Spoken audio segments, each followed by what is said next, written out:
everyone, welcome to another episode of Mathways. Now for today's question, we're going to be going over how do we do calculations that ask us, to calculate how much time it takes us to get from one point to a next, specifically using the 12-hour time versus the 24-hour time.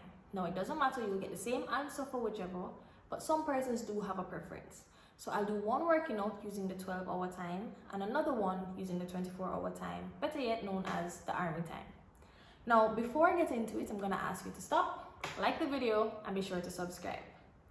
Now, for the question given by CXC, we are told that the person leaves out at 12:15 today and arrives at 0400 the next day. Now, for those of you who prefer to work with a 24-hour time, we need to bear in mind that the 12-hour time and the 24-hour time from 12 a.m. to 12 p.m. look the same. So 1 a.m.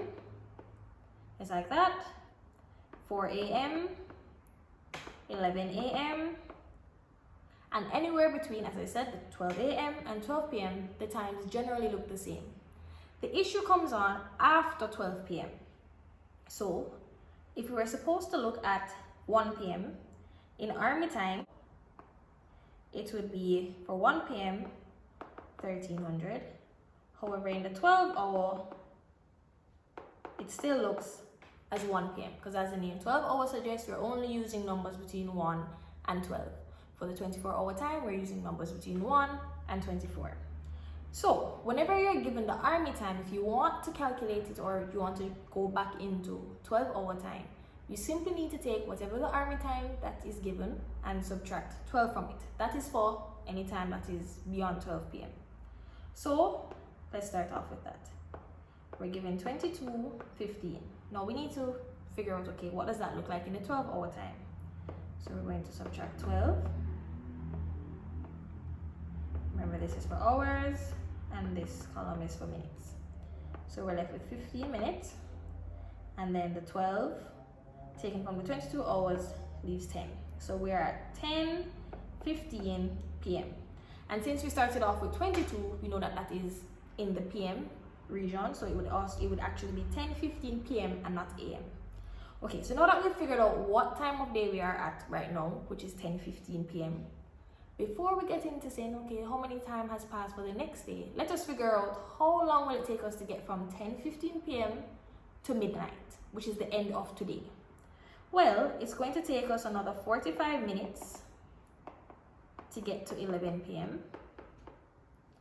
and then another hour from 11 p.m. to get to midnight, or 12 a.m., which would be for the next day. So we've already gone a total of 1 hour and 45 minutes to get from our current time to midnight.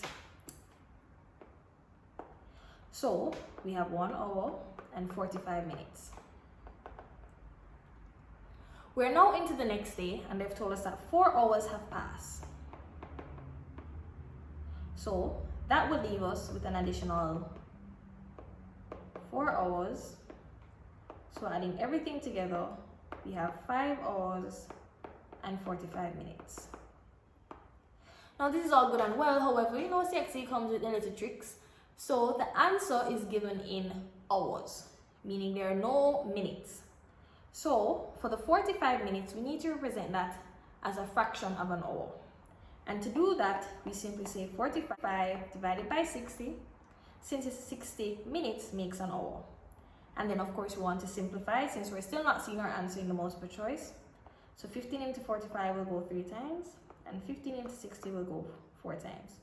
So our final answer representing all of this in hours, so we have 5 hours and 45 minutes, can be represented as 5 3/4 hours. Okay, so I hope this video helped you with calculating, using the 12-hour time. However, we can do some more videos to get that practice up.